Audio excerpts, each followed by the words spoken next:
pregnant and thrown out the convent until the billionaire made her his sacred wife. The convent doors slammed shut behind her forever. Sister Amelia Green pressed her hands against her growing belly, cast out and pregnant with nowhere to go. But when the black Mercedes pulled over and a billionaire stepped out, she had no idea he was about to call her the most sacred thing in his world. Within 24 hours, James Stone would make her an offer that would shatter both their lives. And when his board of directors arrived to destroy her, the choice he made would cost him everything. But what happened when the church came to take her back? Before we get deep into the story, please let me know in the comments where you're watching from.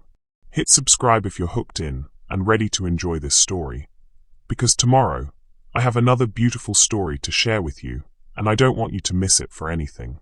Now, let's get into the story.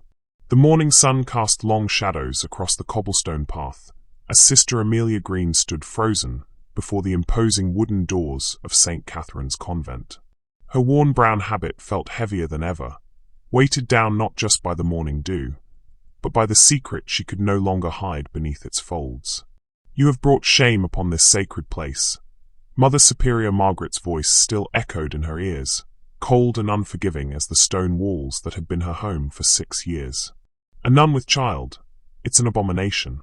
Amelia's dark fingers trembled as she pressed them against the gentle swell of her stomach, barely visible beneath the loose fabric. At 24, she had given her life to God, believing she would serve him until her dying breath. She never imagined she would be standing here, cast out like a leper, with nowhere to go and no one to turn to. The crisp October air bit at her cheeks as she turned away from the only home she had known since she was 18. Her small canvas bag contained everything she owned: a change of clothes, her worn Bible, and the $37 the convent had given her as charity. It wasn't enough for even a week's shelter. Where do cast-out nuns go when the world turns its back on them? The question haunted her with each step down the winding road that led away from the convent's protective walls. A mile down the road, the sleek black Mercedes had been parked in the shade of an old oak tree for over an hour.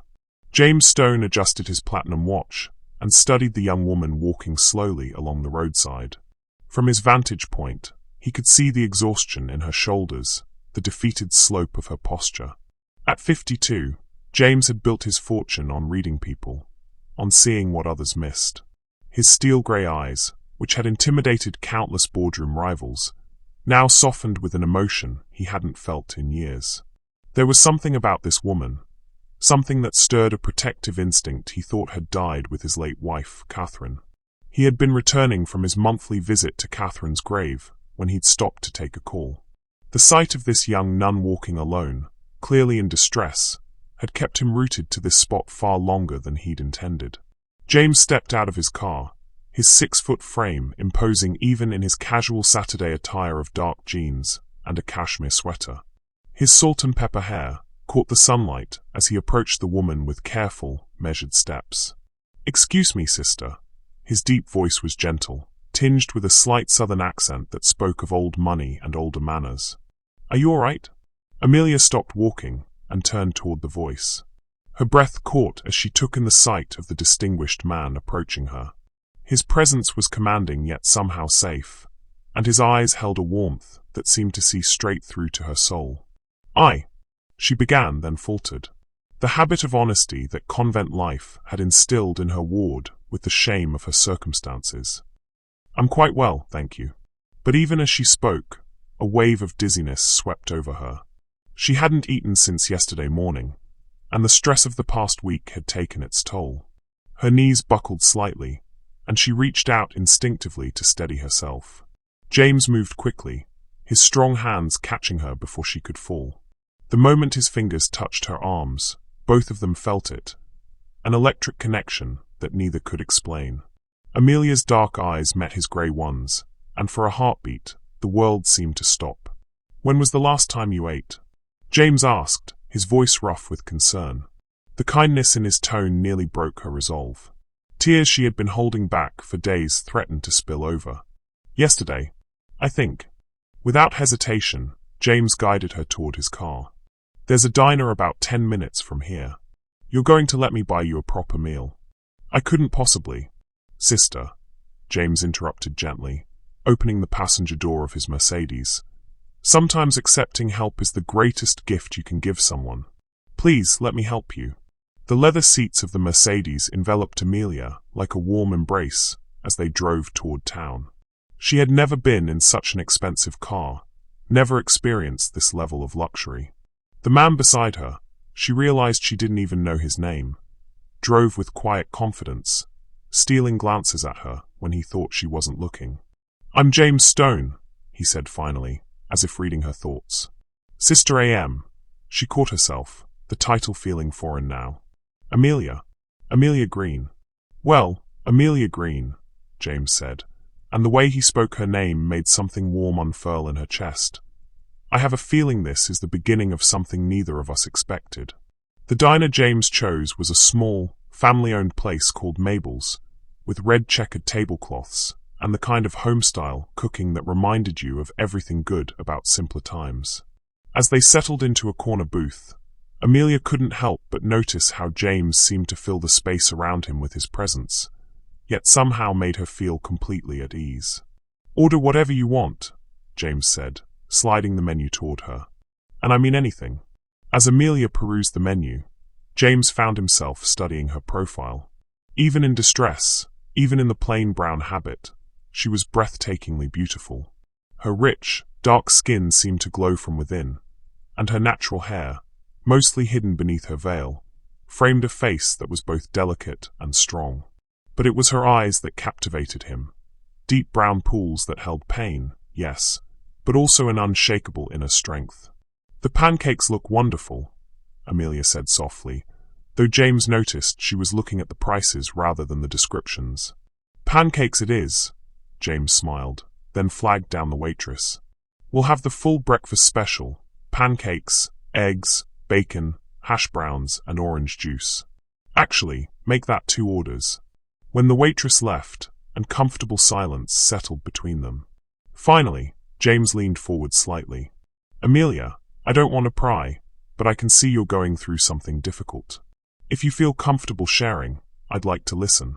The simple offer of someone willing to listen nearly undid her completely. For weeks, she had carried this burden alone, with no one to confide in, no shoulder to cry on. Now this stranger, this kind, handsome stranger, was offering exactly what she needed most. I've been at the convent for 6 years, she began slowly. It was my calling, or at least I thought it was. But sometimes, she paused, choosing her words carefully, sometimes life takes unexpected turns. James nodded encouragingly, his grey eyes never leaving her face. I made a mistake, Amelia continued, her voice barely above a whisper. And now I'm paying for it in ways I never imagined. The food arrived, and James watched as Amelia closed her eyes in a brief prayer of gratitude before eating. Even in her fallen state, her faith remained intact. It was beautiful and heartbreaking at the same time.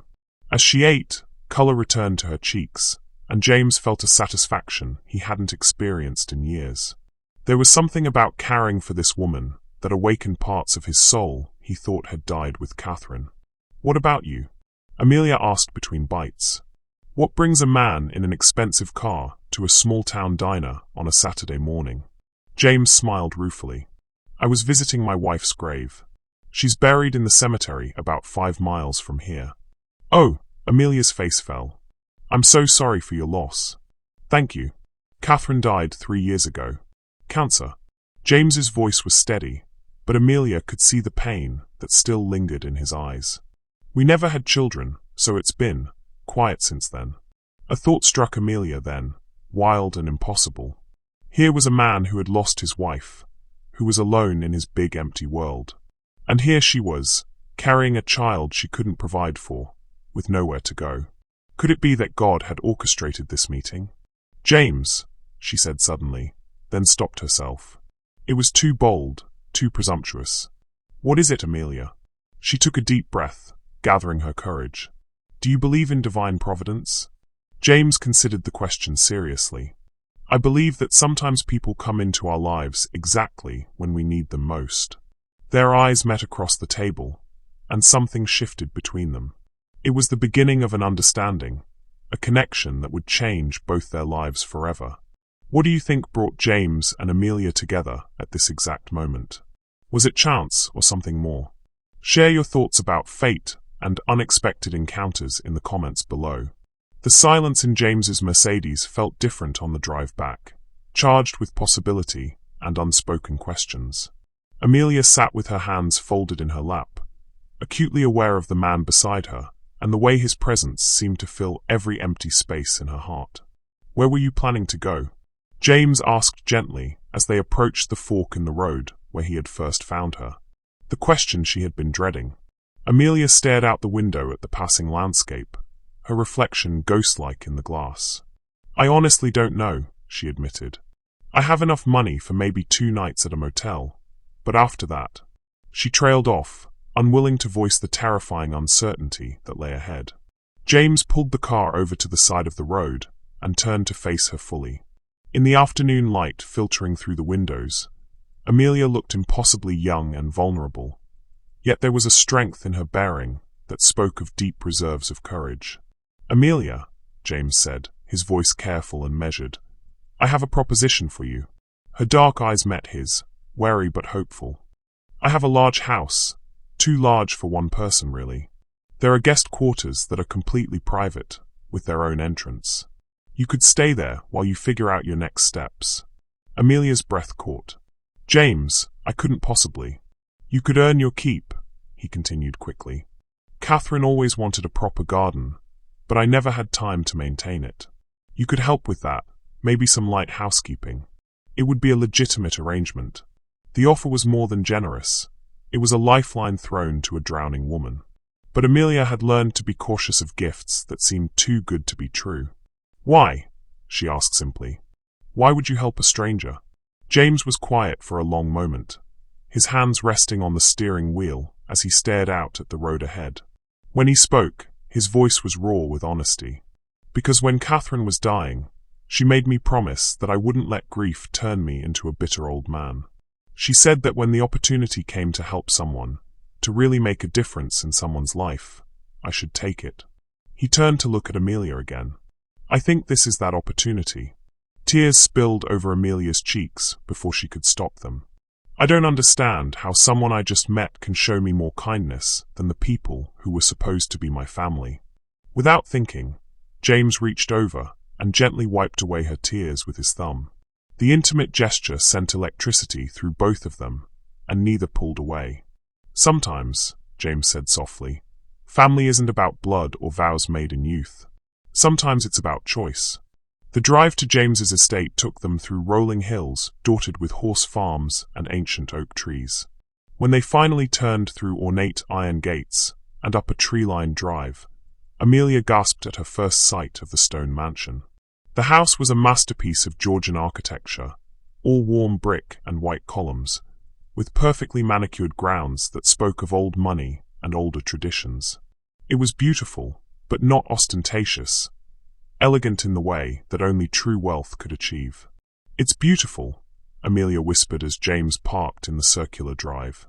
"Catherine designed most of it," James said, pride and sadness mingling in his voice. "She had exquisite taste."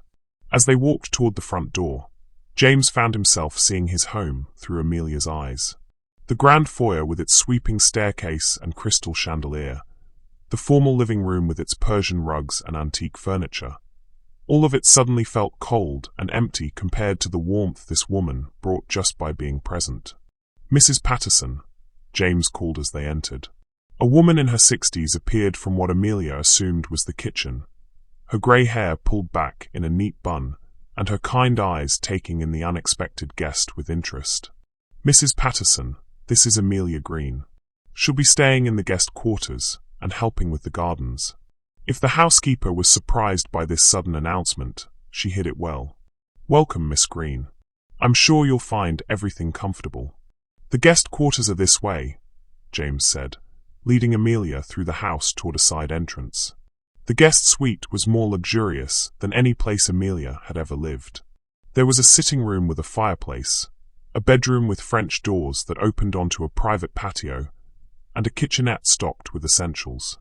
Everything was decorated in soft blues and creams, feminine and welcoming. "James, this is too much," Amelia protested as she took in the space.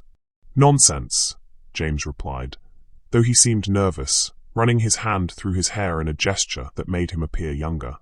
"Mrs. Patterson will bring you some clothes tomorrow. She has excellent taste and a good eye for size. Tonight, just rest." As James turned to leave, Amelia called out softly, "James?" He turned back, his grey eyes questioning. "Thank you," she said simply. "I know you don't know my whole story, but thank you for not asking questions I'm not ready to answer." Something shifted in James's expression, a tenderness that took Amelia's breath away.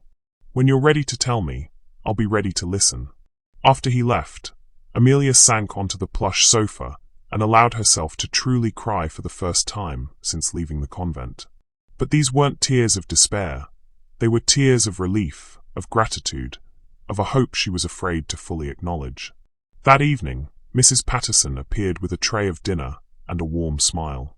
"Mr. Stone thought you might prefer to dine privately tonight," she said kindly. "But he wanted me to tell you that breakfast is at 8 if you'd like to join him."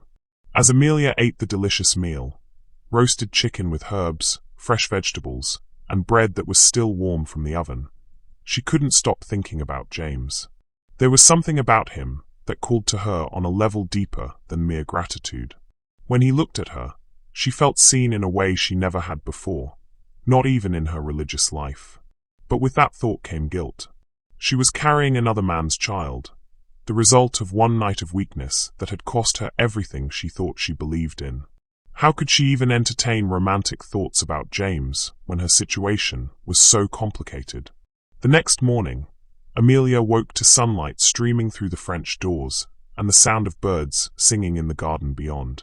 For a moment, she forgot where she was, forgot the circumstances that had brought her here. Then reality crashed back, and with it, the familiar weight of shame. She dressed carefully in the simple clothes she had brought from the convent, smoothed her hair as best she could, and made her way to the main house. Mrs. Patterson directed her to a sunny breakfast room where James was reading the newspaper over coffee and what appeared to be barely touched eggs Benedict. "Good morning," James said, rising when she entered. The simple courtesy made her heart flutter. "Good morning," Amelia replied, suddenly shy. In the morning light, James was even more handsome than she remembered. Distinguished silver at his temples, laugh lines around his eyes that spoke of a life well lived before tragedy struck. "I thought we could walk the grounds today," James said as Mrs. Patterson served Amelia a plate of fresh fruit and pastries. "You can get a feel for the garden project."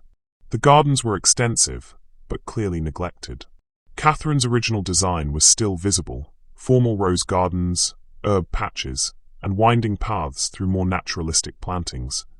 But everything was overgrown and wild. She loved this place, James said as they paused beside a fountain that gurgled softly in the morning air. She spent hours out here, planning and planting. After she died, I couldn't bear to maintain it. It felt like erasing her somehow. Amelia knelt beside a patch of roses that had grown wild, but were still blooming. "Maybe maintaining it is a way of honoring her," she said gently, keeping her vision alive. James watched as Amelia's gentle hands touched the rose petals, and something inside his chest loosened. "I think she would have liked you," he said suddenly. "Why?" Amelia asked, looking up at him with surprise. "Because you see beauty even in broken things." Their eyes met and held, and the air between them seemed to shimmer with unspoken possibilities. James stepped closer, and Amelia felt her breath catch. For a moment, she thought he might kiss her, and she realized with shocking clarity that she wanted him to. But then a wave of nausea hit her suddenly and violently. She gasped and pressed her hand to her mouth, fighting the overwhelming urge to be sick. "Amelia? What's wrong?" James was beside her instantly, his strong hands supporting her as she swayed. I need to sit down," she managed, though the nausea was intensifying by the second. James guided her to a stone bench beneath an old oak tree, his eyes dark with concern. "Should I call a doctor?" "No, it's morning sickness," Amelia said quietly, then froze as she realized what she had just revealed.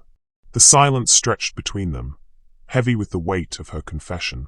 James's face went through a series of emotions: surprise, understanding, and then something that looked almost like wonder.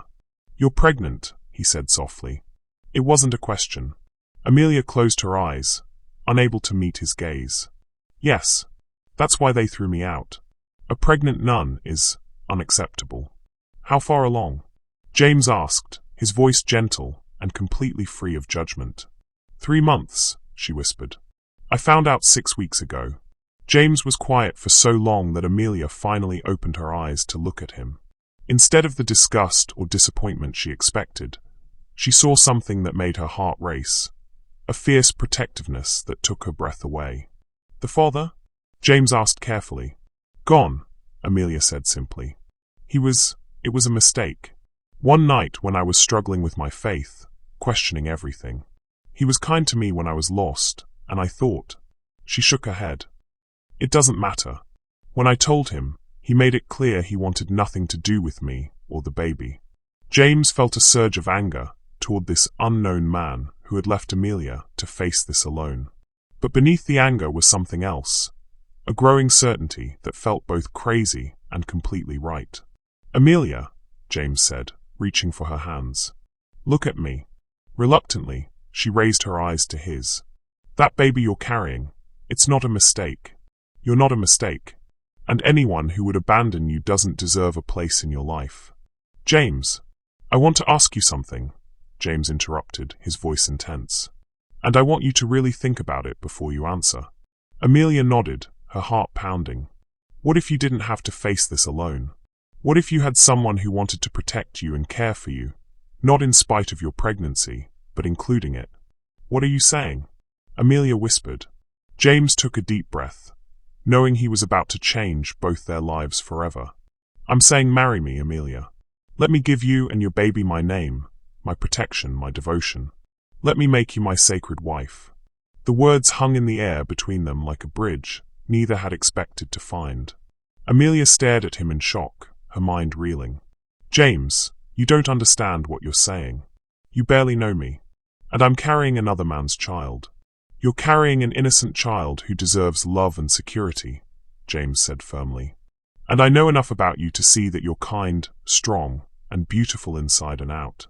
I know that being near you makes me feel alive again for the first time in 3 years. But marriage, that's not something to enter into lightly." "I'm not proposing lightly," James said, moving closer to her on the bench. "I lost the love of my life to cancer, Amelia. I thought I would never feel anything like love again. But when I look at you, when I think about you facing the world alone."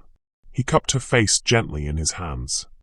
"I want to spend whatever time I have left loving you the way you deserve to be loved." Tears streamed down Amelia's face as she stared into his sincere grey eyes. "I can't ask you to sacrifice your life for me." "You're not asking," James said softly. "I'm offering. Freely, completely, joyfully." Before she could protest further, James leaned in and kissed her. It was gentle at first, tentative, but when she didn't pull away, he deepened it, pouring all his emotions into the connection between them. Amelia had never been kissed like this, with such reverence, such promise, such pure desire to cherish rather than possess. When they finally broke apart, both were breathing heavily. "Say yes, Amelia," James whispered against her lips. "Let me love you the way you were meant to be loved." James has just proposed to Amelia after knowing her for less than 24 hours. Do you think true love can happen this quickly, or is James acting out of loneliness and grief? What would you do in Amelia's situation? Drop your thoughts in the comments. We love hearing different perspectives on love at first sight. The silence that followed James's proposal stretched between them like a taut wire, vibrating with tension and possibility. Amelia searched his face, looking for any sign that this was some elaborate joke or moment of pity-induced madness. But all she saw was sincerity, so raw it made her chest ache. "James," she whispered, her voice trembling, "you can't possibly mean—" "I've never meant anything more in my life," he interrupted, his thumb gently stroking her cheek where tears had fallen. "I know how this must sound. I know it seems impossible. But from the moment I saw you walking down that road, something inside me recognized you." Amelia closed her eyes, overwhelmed by the intensity of his gaze. This is crazy. We've known each other for one day. One day, James. Sometimes one day is enough to recognize your future, James said softly. My grandmother always told me that when you know. I thought she was being romantic and foolish until Catherine. I knew I would marry her within hours of meeting her. At the mention of his late wife, Amelia felt a stab of something she couldn't quite name. Catherine, she repeated quietly. James, you're still grieving. You might think you have feelings for me, but... Don't, James said firmly, but not unkindly. Don't diminish what I'm feeling by attributing it to grief. Yes, I loved Catherine. Yes, I will always love her. But what I'm feeling for you isn't a replacement or a rebound. It's something entirely new. Amelia stood abruptly and began pacing the small area around the bench, her hands pressed to her temples. I need to think. This is all happening so fast, and I can't think clearly. James watched her pace, noting the graceful way she moved despite her agitation, the way the morning light caught the rich tones of her skin. Even in distress, she was the most beautiful woman he had ever seen. What are you afraid of? He asked gently. Amelia stopped pacing and turned to face him. Everything, she said with stark honesty. I'm afraid you'll regret it. I'm afraid I'll disappoint you. I'm afraid that when the novelty wears off, you'll see me as a burden instead of a blessing. And I'm afraid, James said, rising and moving toward her slowly, that you'll say no and disappear from my life, leaving me to wonder for the rest of my days what might have been. They stood facing each other in the garden, the morning air sweet with the scent of roses and possibility. Amelia could feel her resolve wavering with every word from his lips. If I said yes, she said carefully, what would that look like? A marriage of convenience. A charitable arrangement. It would look, James said, closing the distance between them until he was close enough to touch, like a real marriage. In every way. The implication in his words sent heat flooding through Amelia's body. She had never allowed herself to think beyond her immediate survival, never dared to imagine being truly loved and desired by a man like James. I don't have anything to offer you, she protested weakly.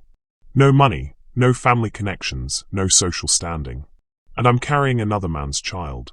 You're carrying a child who will be my child if you'll have me, James said fiercely. And as for what you have to offer, he cupped her face in his hands again. You have yourself, Amelia. Your kindness, your strength, your beautiful heart.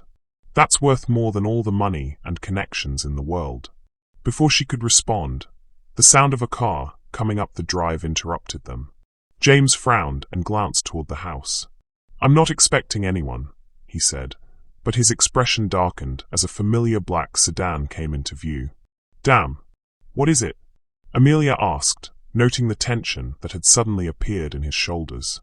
My business partner, Richard Blackwell, James said grimly. He has the worst timing imaginable. As if on cue, a tall, impeccably dressed man in his 50s emerged from the car and strode toward them with the confidence of someone accustomed to being the most important person in any room. James, Richard called out, his voice carrying across the garden. There you are. We need to talk about the Henderson merger, and you haven't been answering your phone. James moved slightly in front of Amelia, a protective gesture that didn't go unnoticed by either woman or the approaching man. Richard, James said coolly, this is Amelia Green. Amelia, my business partner, Richard Blackwell. Richard's calculating eyes swept over Amelia, taking in her simple clothes and modest appearance with barely concealed disdain. Charmed, he said dismissively before turning back to James. We really do need to discuss business. Whatever it is can wait until Monday, James said firmly. I'm afraid it can't. Richard's smile was sharp and cold. The Henderson people are getting cold feet about the merger. They're concerned about some irregularities in our personal conduct standards. Amelia felt the implicit threat in his words and took a step back, but James moved with her, maintaining his protective stance. What exactly are you implying, Richard? James's voice was dangerously quiet. I'm not implying anything, Richard said smoothly. I'm simply stating that a man in your position needs to be careful about appearances. Our investors, our board members, They expect a certain level of propriety. My personal life is none of the board's concern, James said flatly. Richard's laugh was humorless. Come now, James. You know better than that. Everything we do reflects on the company. And taking in strays. His gaze flicked dismissively toward Amelia. Well, it raises questions about judgment. The insult hit Amelia like a physical blow, and she saw James's hands clench into fists. I think you should leave, James said, his voice deadly calm. James, be reasonable, Richard continued, apparently oblivious to the danger he was courting. I'm sure Miss Green is a perfectly nice girl, but she's obviously not from our world. The merger aside, what will people think when you show up to charity galas and board meetings with some little nobody on your arm? Richard. James's voice cut through the air like a blade. Leave. Now. Before I do something we'll both regret. For the first time, Richard seemed to realize he had pushed too far. With a curt nod and another dismissive glance at Amelia, he stalked back to his car and drove away. The silence that followed his departure was deafening. Amelia stood frozen, Richard's words echoing in her mind like poison. Taking in strays, some little nobody. Amelia, James said gently, turning to face her. Don't listen to him. He's a narrow-minded fool who... He's right, Amelia said quietly, her voice hollow. What? He's right, she repeated, louder this time. I am a nobody. I am a stray that you've taken in out of pity. And I would be a liability to you and your business. That's not true, James said fiercely, reaching for her, but she stepped back. Isn't it? Amelia's voice was rising now, fueled by pain and the sudden, crushing realization of how naive she had been. Look at me, James. Really look at me. I'm a disgraced nun with no money, no family, and no future. I'm carrying another man's child, and I have nothing to offer you but problems. You're wrong, James said desperately. You're completely wrong. Your business partner just made it clear that being associated with me would damage your reputation. How many other people in your life feel the same way? How long before you start to see me the way they do? James felt panic rising in his chest as he watched Amelia's walls going back up, brick by brick. Richard Blackwell is a pompous ass whose opinion means nothing to me. Please don't let him poison what we have. What we have? Amelia laughed bitterly. James, we have one day. One day of kindness and beautiful words and impossible promises. But this, she gestured toward where Richard's car had disappeared. This is reality. No, James said firmly, moving toward her again. This is fear talking. Don't let fear make this decision for you. I'm not afraid, Amelia lied. I'm being practical. You said you wanted to protect me, but how can you protect me from your own world? How can you shield me from people who will always see me as beneath you? By showing them that you're worth 100 of them, James said passionately. By making it clear that anyone who disrespects you disrespects me. Amelia shook her head, tears flowing freely now. You can't fight the whole world for me, James. And I won't let you try. She turned and began walking quickly toward the guest quarters, but James caught her arm gently. Amelia, please, he said, his voice breaking. Don't run away from this. From us. She turned back to him, and the pain in her eyes nearly brought him to his knees. There is no us, James, she whispered. There's a lonely widower and a desperate pregnant woman who met for one beautiful day and forgot about the real world. But the real world always intrudes eventually. If you believe that, James said quietly, then you don't know me at all. That evening, Amelia sat in the guest quarters, staring out at the garden where James had proposed just hours earlier. Everything felt surreal, like a dream she was slowly waking up from. Mrs. Patterson had brought dinner, but Amelia couldn't eat. The confrontation with Richard had shattered something inside her, some fragile hope she hadn't even realized she was nurturing. A soft knock at her door interrupted her brooding. She opened it to find James standing there with 2 cups of tea and an expression of determined calm. May I come in? He asked. Amelia stepped aside, and James entered the sitting room, setting the tea on the coffee table before taking a seat on the sofa. He looked tired, older somehow than he had that morning. I've been thinking about what Richard said, James began, and Amelia's heart sank.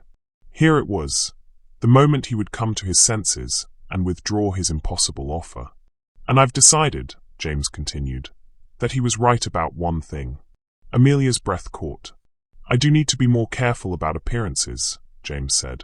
Which is why I'm going to fire him. What? Amelia gasped. Richard has been a problem for years, James explained calmly. Arrogant, dismissive of anyone he considers beneath him, and completely lacking in basic human decency. Today was simply the final straw. James, you can't fire your business partner because of me. That's exactly the kind of thing he was talking about, letting me affect your judgment. You're not affecting my judgment, James said firmly. You're helping me see clearly for the first time in years. Do you want to know what I realized this afternoon? Amelia nodded mutely. I realized that any business, any merger, any deal that requires me to hide or diminish the woman I love isn't worth having. The woman you love? Amelia's voice was barely a whisper. James moved closer to her on the sofa, his grey eyes intense and sincere. Yes, Amelia. I love you. I know it's impossible. I know it's too soon. But I love you with a completeness that terrifies and amazes me. James. I love your strength, he continued, reaching up to touch her face. I love your kindness to a stranger who doesn't deserve it. I love the way you see beauty in broken things, including yourself. And I love that baby you're carrying, because he or she is part of you. Tears spilled over Amelia's cheeks. How can you love someone you've known for one day? The same way Catherine knew she loved me after 3 hours, James said softly. The same way my grandfather knew he would marry my grandmother the moment he saw her singing in the church choir. Some hearts recognize each other instantly, Amelia. The question is whether you're brave enough to trust what yours is telling you. Amelia closed her eyes, overwhelmed by the intensity of her feelings for this man who had appeared in her life like an answer to prayers she hadn't known she was praying. What is it telling you? James asked gently. When Amelia opened her eyes and looked at him, James saw his answer in her expression before she spoke. It's telling me, she whispered, that I love you too, and that terrifies me more than anything. James cupped her face in his hands and kissed her then, slowly and deeply, as if sealing a promise. When they broke apart, both were breathing hard. Marry me, he whispered against her lips. Tomorrow. This week. Whenever you're ready. But marry me, Amelia. Let me spend the rest of my life showing you how sacred you are to me. Richard's cruel words have shaken Amelia's confidence, but James is fighting for their love. Do you think Amelia will find the courage to say yes, or will outside pressure tear them apart? What advice would you give to someone facing judgment for following their heart? Share your thoughts below. The morning sun cast golden rays through the French doors of the guest quarters, where Amelia sat curled in the window seat, her hands resting protectively over her growing belly. 3 days had passed since James's second proposal. 3 days of soul-searching and sleepless nights as she wrestled with her heart and her fears. A soft knock interrupted her thoughts. Come in, she called, expecting Mrs. Patterson with breakfast. Instead, James appeared in the doorway, looking uncertain for the first time since she'd known him. He was dressed casually in dark jeans and a cream-colored sweater that emphasized his broad shoulders, but it was the vulnerability in his grey eyes that took her breath away. I brought coffee, he said, holding up a steaming mug, and croissants from that bakery in town you mentioned liking.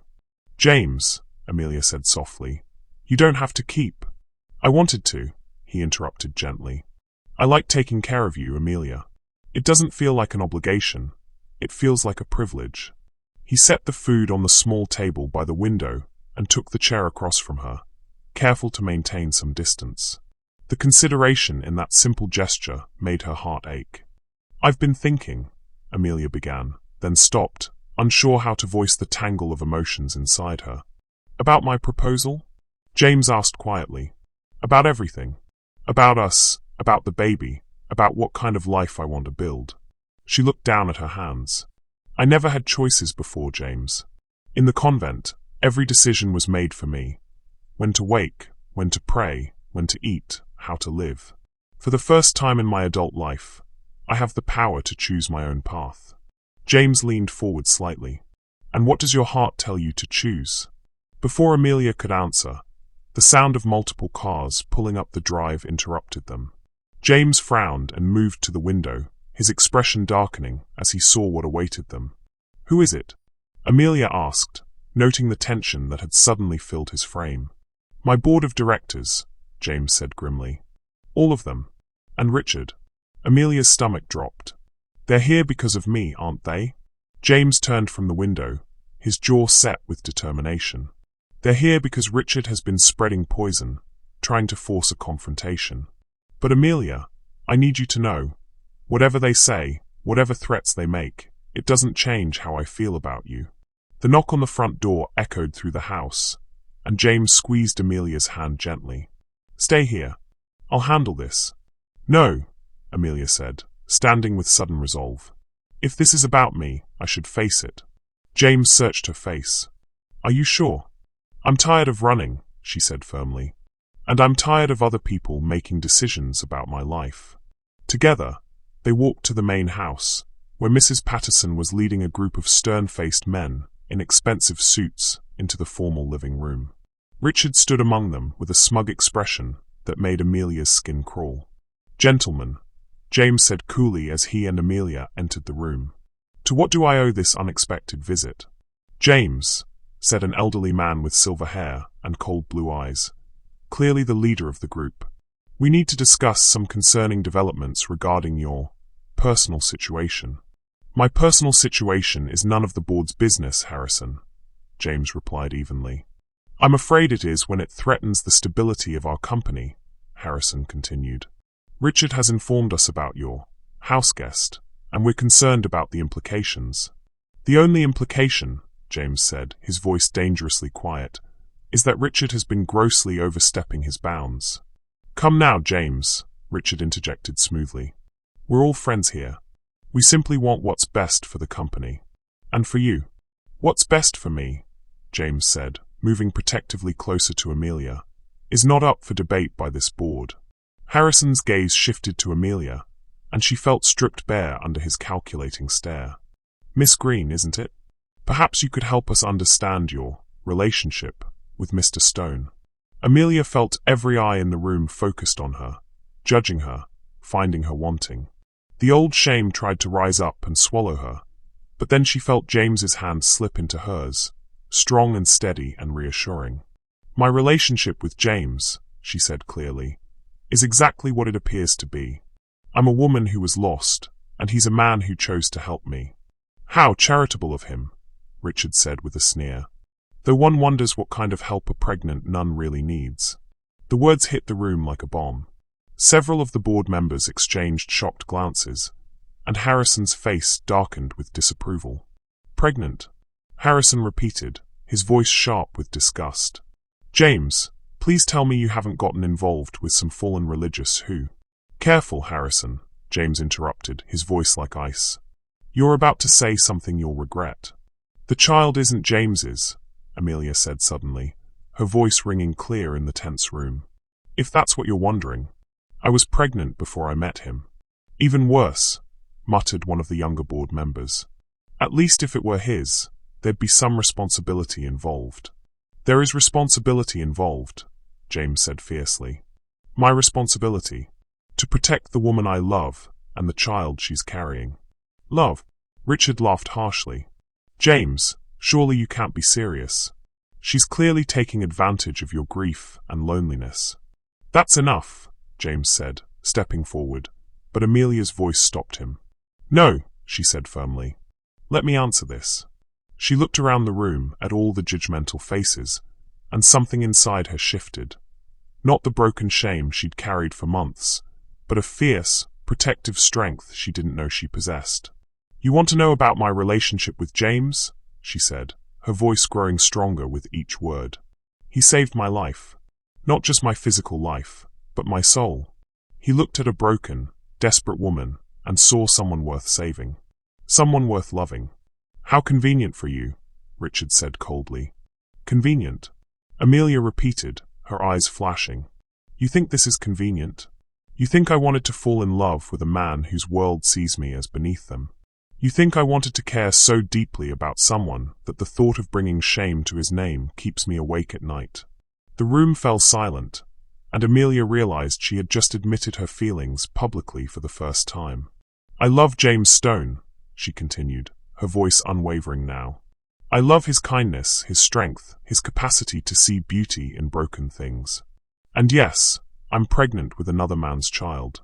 But James has chosen to love that child as his own, which tells you everything you need to know about the kind of man he is."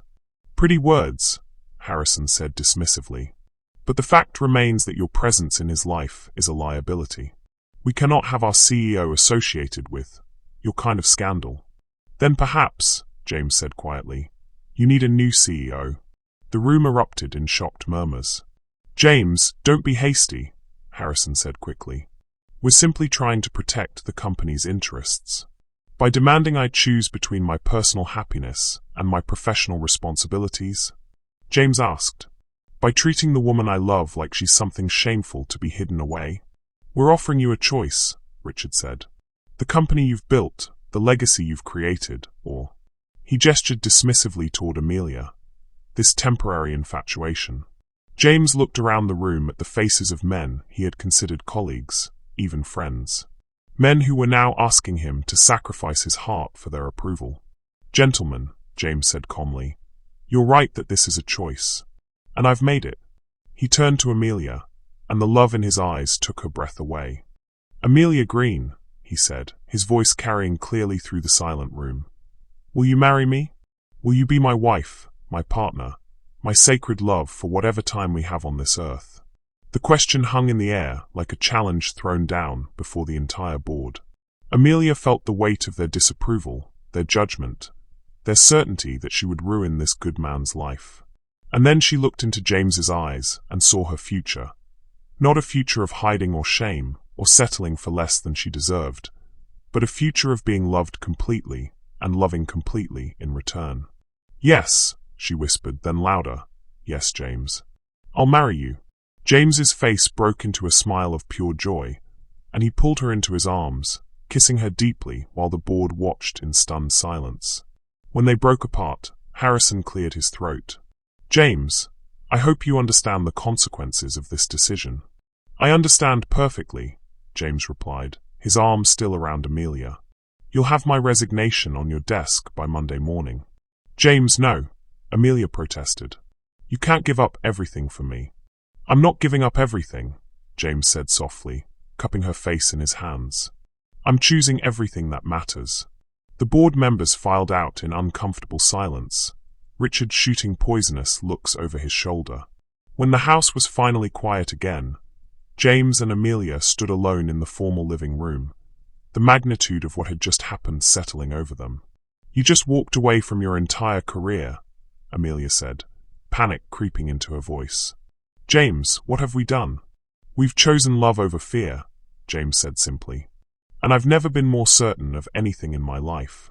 That evening, as the sun set over the gardens, James led Amelia to a small chapel on the far edge of his property, a simple stone building that Catherine had commissioned for private reflection. "I know you probably want a big wedding," James said as they stood before the altar, "but I can't wait another day to make you my wife. Not after what happened today. Not after almost losing you to fear and other people's opinions." "James, I don't need a big wedding," Amelia said softly. "I just need you." Mrs. Patterson had somehow managed to procure a simple white dress that fit Amelia perfectly, and she had woven flowers from the garden into a crown for her hair. When James saw her walking down the aisle of the tiny chapel, his breath caught. The local minister, a kind man who had known James for years, performed the ceremony without question or judgment. As they exchanged vows they had written themselves, Amelia felt something sacred settling over them. Not the formal sacredness of ritual and institution, but the true sacredness of two souls choosing each other freely and completely.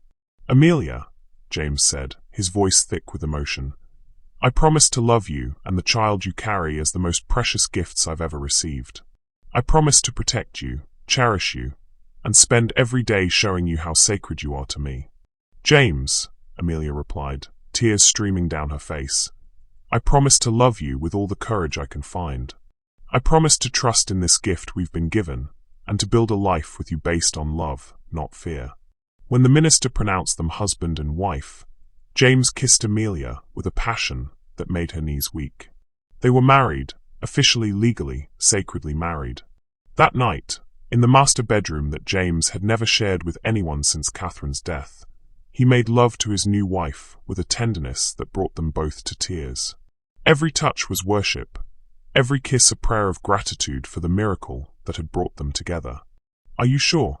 James whispered as he traced the delicate lines of her collarbone with his fingertips. "I don't want to hurt you or the baby." "You could never hurt me," Amelia assured him, pulling him down for another kiss. "Love me, James. Please."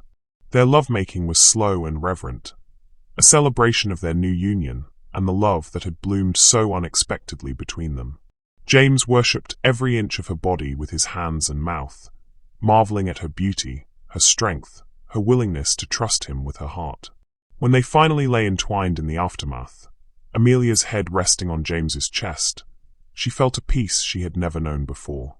"I love you, Mrs. Stone," James murmured into her hair. "I love you too, husband," she replied, the word feeling perfect on her lips. But their peace was shattered the next morning when Mrs. Patterson knocked urgently on their door. "Mr. Stone," she called, her voice tight with worry. "I'm sorry to disturb you, but there are people here to see Mrs. Stone. They say they're from the church." Amelia's blood ran cold. Through the window, she could see several black cars in the drive and figures in religious garb standing near the front door. "They've come for me," she whispered, terror filling her voice. "No one is taking you anywhere," James said fiercely, pulling her close. "You're my wife now. You're under my protection." But as they dressed hurriedly and made their way downstairs, Amelia couldn't shake the feeling that their happiness was about to be tested in ways they couldn't imagine. Mother Superior Margaret stood in the foyer, flanked by two priests and a stern-looking man in a suit who had the bearing of a church official. "Sister Amelia," Mother Superior said coldly, "you will come with us immediately." "I'm not Sister Amelia anymore," Amelia said, standing tall beside James. "I'm Mrs. James Stone." "A marriage that is invalid in the eyes of God," one of the priests declared. "You are bound by sacred vows that cannot be dissolved by civil ceremony." "Her vows were to an institution that abandoned her when she needed them most," James said angrily. "She owes you nothing." "She owes us her life," Mother Superior replied sharply. "We raised her, educated her, gave her purpose. And this is how she repays us, by living in sin with a man old enough to be her father." "I am not living in sin," Amelia said firmly. "I am married to a good man who loves me." "You are a disgrace," Mother Superior spat. "A fallen woman who has corrupted a decent man with your wickedness." The words hit Amelia like physical blows, but before she could respond, James stepped forward, his presence suddenly dangerous.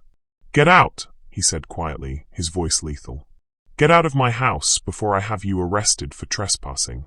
"This is not over," the church official said coldly. "We will not allow this mockery to stand." As the representatives of the church filed out, their threats hanging in the air, Amelia collapsed into James's arms, shaking with the effort of standing up to the people who had controlled her life for so long. "They'll never stop," she whispered. "They'll never let us be happy." "Then we'll fight them," James said fiercely. "Together, for as long as it takes." But even as he held his wife close, James couldn't shake the feeling that their greatest challenges still lay ahead. 6 months later, the garden at Stone Manor had never looked more beautiful. Under Amelia's loving care, Catherine's original vision had been restored and enhanced, creating a living masterpiece that bloomed with color and life. But it was the woman tending the roses who truly made the scene radiant.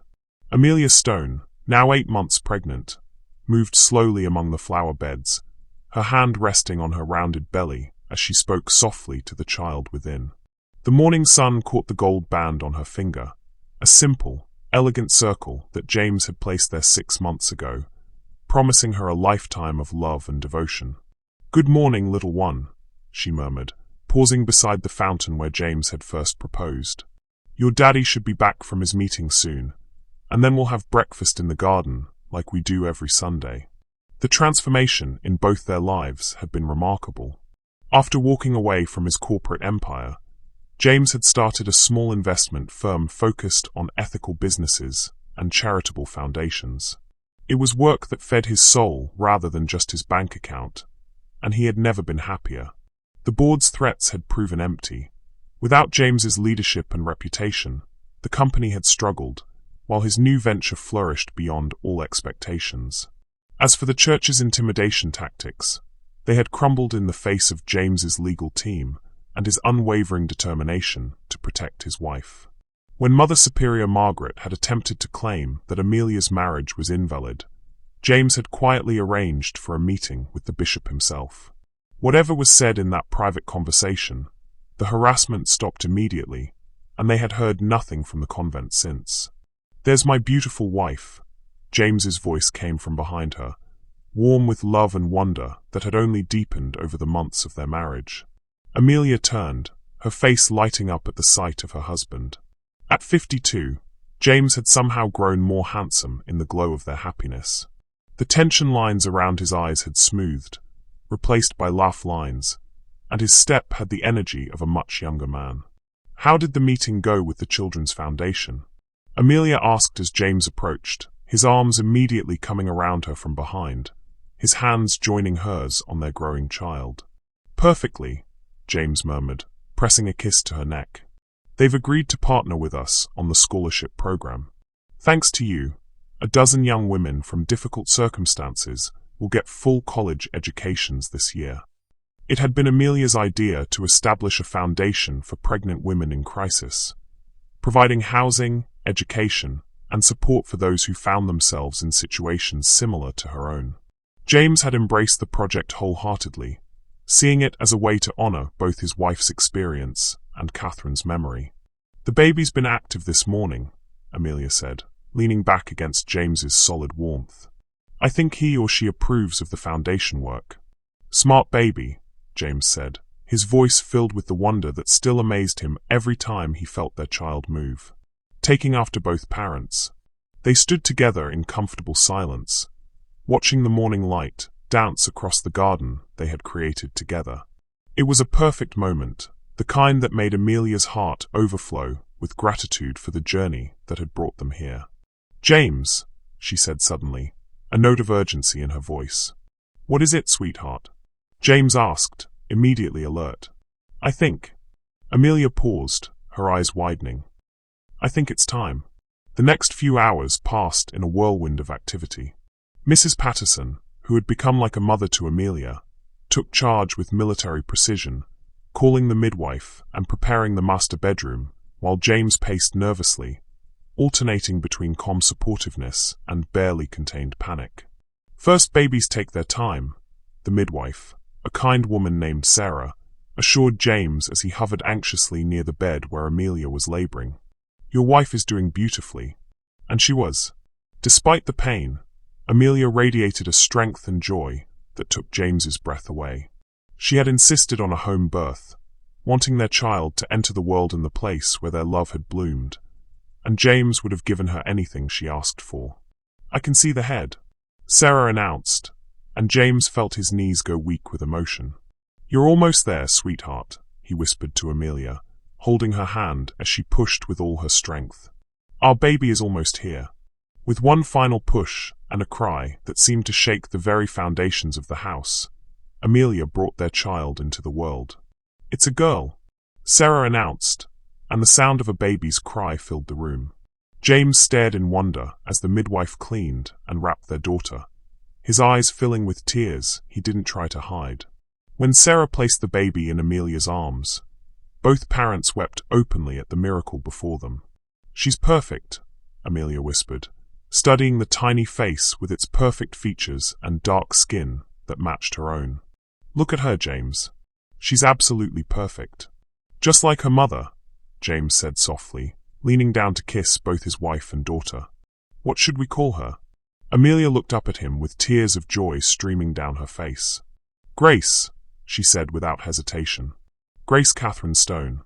"Grace Catherine Stone," James repeated, the name feeling right and beautiful on his lips. "Welcome to the world, sweetheart. Daddy's been waiting to meet you." As James held his daughter for the first time, feeling her tiny fingers wrap around his thumb. He was struck by the completeness of his joy. This child, born of another man but claimed by his heart, was as much his daughter as if she shared his blood. Love, he realized, had nothing to do with genetics and everything to do with choice. 2 years later, the Stone family had settled into a rhythm of happiness that seemed almost too good to be true. Grace Catherine, now a precocious toddler with her mother's beautiful dark eyes and her father's determined chin, ruled the household with the benevolent tyranny that only beloved children could manage. On this particular spring morning, James stood in his study, putting the finishing touches on his latest project, a book about ethical business practices and the importance of choosing love over profit. It would be published by a small press and probably wouldn't make the bestseller lists, but it was work that mattered to him. "Daddy! Daddy!" Grace's voice echoed through the house, followed by the sound of small feet running down the hallway. James grinned and set down his pen just as his daughter burst through the door, her dark curls bouncing and her face bright with excitement. "Mama says breakfast," Grace announced, throwing herself into James's arms with the complete trust that children show to those who love them unconditionally. "Does she now?" James asked, lifting Grace high above his head and delighting in her squeals of laughter. "And what does Princess Grace want for breakfast?" "Pancakes," Grace declared. "With strawberries." "Then pancakes with strawberries it shall be," James said solemnly, carrying his daughter toward the kitchen where Amelia was already mixing batter and humming softly to herself. The sight of his wife still took James's breath away. Motherhood had only enhanced Amelia's natural beauty, giving her a glow of contentment and confidence that made her radiate happiness. She wore a simple yellow sundress and had flowers from the garden tucked behind her ear, natural, unstudied beauty that no amount of money could buy. "There are my 2 favorite people," Amelia said, turning from the stove to smile at them. 3 favorite people, James corrected, setting Grace down and wrapping his arms around his wife, his hands coming to rest on the gentle swell of her belly where their second child was growing. "How are you feeling this morning?" he asked, pressing a kiss to her temple. "Wonderful," Amelia said honestly. "The morning sickness has finally passed, and I'm starting to feel like myself again." This pregnancy had been different from the first, planned and celebrated, eagerly anticipated by both parents and big sister Grace, who had been told she would have a baby brother or sister to play with. As they prepared breakfast together, moving around each other with the easy familiarity of a couple deeply in love, James reflected on the incredible journey that had brought them to this moment. 2.5 years ago, he had been a lonely widower convinced that his chance at happiness had died with Catherine. Amelia had been a broken woman with no hope and no future.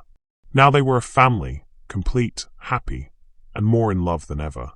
"James," Amelia said suddenly, her voice soft with emotion.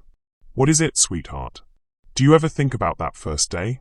When you found me on the road?" James considered the question seriously. "Every day," he said finally. "I think about how close I came to driving past you. How different both our lives would be if I hadn't stopped. I think about how scared I was," Amelia admitted.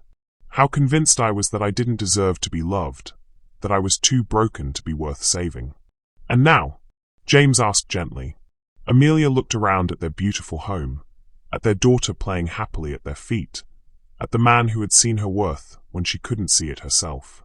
"Now I know that sometimes the most sacred things in life come from the most unexpected places," she said softly. "That true love doesn't follow rules or timelines or social expectations. It just is." James cupped her face in his hands and kissed her deeply, still amazed by the gift of her love. "You," Grace giggled, covering her eyes dramatically. "Mama and Daddy kissing." They broke apart, laughing, and James scooped Grace up again. "You better get used to it, princess," he said, tickling her until she shrieked with laughter. "Daddy's going to keep kissing Mama for the rest of our lives." That afternoon, as had become their Sunday tradition, the small family walked to the little chapel on the edge of the property. It had become their place of worship, not the formal, intimidating religion of Amelia's past, but a simple, joyful celebration of the love that bound them together. As they sat in the front pew, Grace nestled between her parents and Amelia's hand resting on her growing belly, James offered up a silent prayer of gratitude. He thanked God for the day he had decided to stop on that lonely road, for the courage to offer help to a stranger, and for the wisdom to recognize love when it appeared in the most unexpected form. Amelia, too, was lost in gratitude. She thought about the young woman who had walked away from the convent doors, convinced that her life was over. That woman could never have imagined the joy that awaited her, a husband who cherished her, a daughter who adored her, and another child on the way. "What are you thinking about?" James whispered. "How you made me your sacred wife," Amelia whispered back, "and showed me that I was sacred all along." Outside, the spring afternoon was perfect, with birds singing in the trees and flowers blooming in the garden they had built together. It was a day that spoke of new beginnings, of love triumphant, and of the beautiful family that had grown from the seeds of unexpected kindness. As they walked back to the house, Grace running ahead to chase butterflies while her parents followed hand in hand, Amelia couldn't help but smile at the perfect rightness of it all. She had been thrown out of one life only to find her true calling in another. She was no longer Sister Amelia, the lost nun. She was Mrs. Amelia Stone, wife, mother, and the most sacred thing in James's world. And in learning to see herself through his eyes, she had finally learned to see her own worth. That evening, as James tucked Grace into bed and read her a story about princesses and brave knights, Amelia stood in the doorway watching her two greatest loves. This was her miracle, not just surviving her fall from grace, but discovering that sometimes falling was the only way to find where you truly belonged. When James joined her in their bedroom later that night, pulling her into his arms and holding her close, Amelia knew with absolute certainty that she was exactly where God had always intended her to be. "I love you, sacred wife," James murmured against her hair. "I love you too," Amelia replied, her heart full to overflowing. Forever and always. And in the peaceful quiet of their home, surrounded by the love they had built together, they knew that their story was just beginning. Thank you for watching this story to the end. If you enjoyed this story, you will surely love the next one. It's as crazier and more intriguing as you can ever imagine. So do check it out. Click on the image showing on your screen right now to watch the next one.